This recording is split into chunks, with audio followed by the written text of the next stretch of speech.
இன்றைக்கி November 27th. So இன்றைக்கி காலையிலேருந்து பார்த்திங்கன்னா மழை இங்கே. ஏன் அப்படின்னு பார்த்தீங்க அப்படின்னா, இன்றைக்கி இங்கே வெதரில் மட்டும் இல்லாமல் இங்கேயும் ஒரு எல்லோ அலர்ட் கொடுத்துருக்காங்க. எதுக்குன்னு பார்த்தீங்க அப்படின்னா, இங்கே ஈவினிங் 5லேருந்து நைட்டு 11 வரை 100 to 120 கிலோமீட்டர் வேகத்தில் காற்றடிக்கும் அப்படின்னு சொல்லி எல்லோ அலர்ட் கொடுத்துருக்காங்க.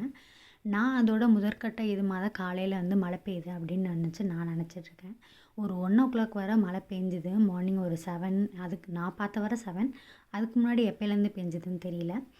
ஸோ அந்த 7லேருந்து 1 o'clock வரை பெஞ்சுது. அதுக்கப்புறம் பெய்யல. பட் காற்று அடிக்க ஆரம்பிச்சிருச்சு. பார்த்திங்கன்னா தெரியும், நல்லா காற்று அடிக்காது, நல்லா செடிலாம் எப்படி ஆடுதுன்னு. அது மட்டும் இல்லாமல் இந்த மேகம் நகர்றது உங்களுக்கு தெரியுதா என்னன்னு தெரியல. இங்கே பாருங்கள், மேகம் அவ்வளோ ஸ்பீடாக நகர்ந்துட்டுருக்கு. நம்மளுக்கு இங்கேருந்து பார்க்குறப்பே அவ்வளோ ஸ்பீடாக தெரியுது. அப்போ அது மேலே எவ்வளோ ஸ்பீடாக நகர்ந்துட்டுருக்கோம், அந்தளவு இங்கே காற்று அடிச்சிட்ருக்கு. ஸோ எல்லோ அலர்ட் கொடுத்துருக்காங்க, எப்படி இருக்குன்னு பார்ப்போம். ஸோ நம்ம ஊர்லலாம் 35 to 40 அப்படின்னாலே அவ்வளோ சவுண்டு, அவ்வளோ காற்றாக இருக்கும்.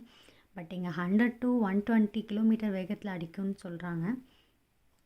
ஸோ எனக்கு அதை பார்க்க ஒரு சைடு எக்ஸைட்மெண்ட்டாக இருந்தாலுமே ஒரு சைடு கொஞ்சம் பயமாக தான் இருக்குது. ஏன்னா ஃபர்ஸ்ட் டைம் அதை இது பண்ண போகிறோம்.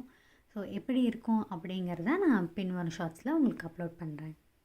இந்த மாதிரிலாம் பல வீடியோ நீங்கள் பார்க்கணுன்னு நினச்சிங்கன்னா நம்ம சென்னை டு நெதர்லாந்து சேனலை சப்ஸ்கிரைப் பண்ணி வச்சுக்கோங்க. இது மட்டும் இல்லாமல் நம்ம பல ஃபுல் வீடியோ அப்லோட் பண்ணியிருக்கோம், ஷார்ட்ஸும் அப்லோட் பண்ணியிருக்கோம். கண்டிப்பாக போய் செக் பண்ணி பாருங்கள்.